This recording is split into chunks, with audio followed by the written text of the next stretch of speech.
চলুন আজকে আপনাদেরকে আমার আঙিনা কৃষি দেখাই। তো এই হচ্ছে আমার আঙিনা কৃষি।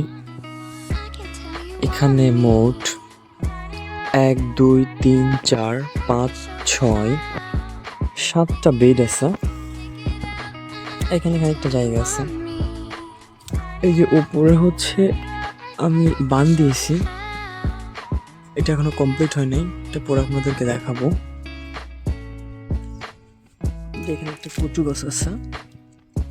এই বেডটাতে এখানে আমি হচ্ছে পালং শাকের বীজ দিয়েছি।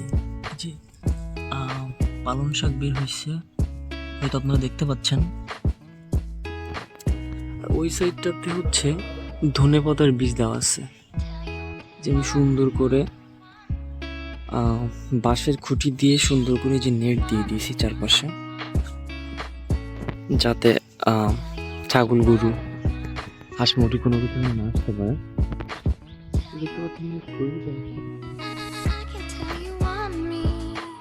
এখানে হচ্ছে কয়েকটা বীজতলা করেছি।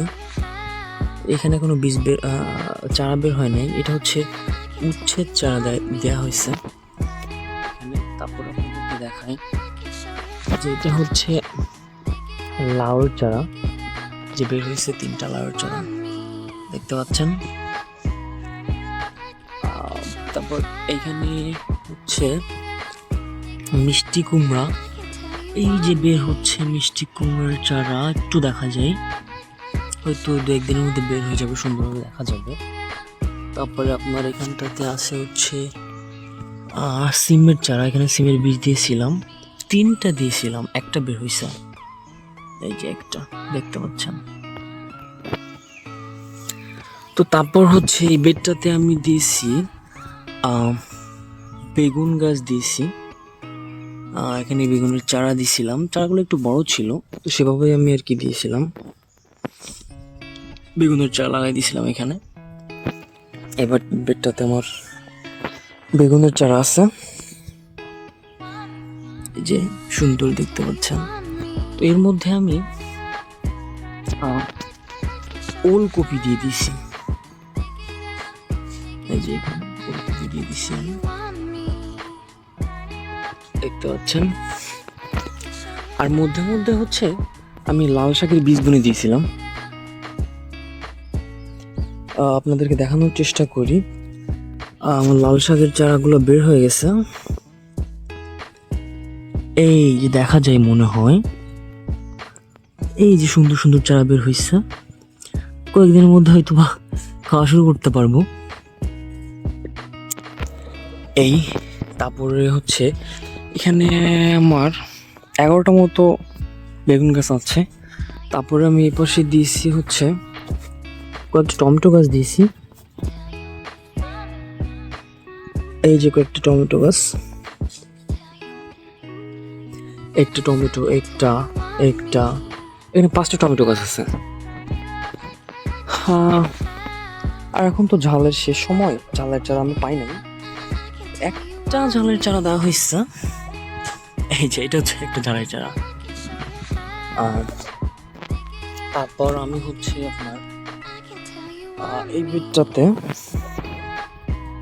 আমার বেডগুলো কিন্তু সব উত্তর দক্ষিণ দিকে। তারপরে হচ্ছে এই বেডটাতে আমি দিছি হচ্ছে আপনার এই পাশটাতে হচ্ছে পাতাকপির চারা, মাঝখানে দিছি হচ্ছে বিটকপি, ওলকপি, আর এই পাশটাতেও হচ্ছে পাতাকপি। তারপর 2 পাশে হচ্ছে পাতাকপি দিছি, আর মাঝখানে হচ্ছে আপনার ওলকপি। আবার মধ্যে মধ্যে হচ্ছে লাল শাকের বীজ বুনে দিয়েছিলাম, এই যে লাল শাক বের হয়েছে। আচ্ছা, তারপর হচ্ছে আপনার ইয়ে দিছিলাম, আমি অলরেডি ঢেঁড়সের বীজ বুনে দিয়েছিলাম, আমি ঢেঁড়সের বীজ লাগাই দিয়েছিলাম, এই যে চারা বের হয়েছে ঢেঁড়সের, দেখি হয় কিনা ঢেঁড়স। তো যে নেক্সট বেডটা দেখতে পাচ্ছেন, এই বেডটাতে আমি হচ্ছে দিয়েছি রসুন। হ্যাঁ, এখানে রসুন হবে, এখানে আমি রসুন দিয়েছি,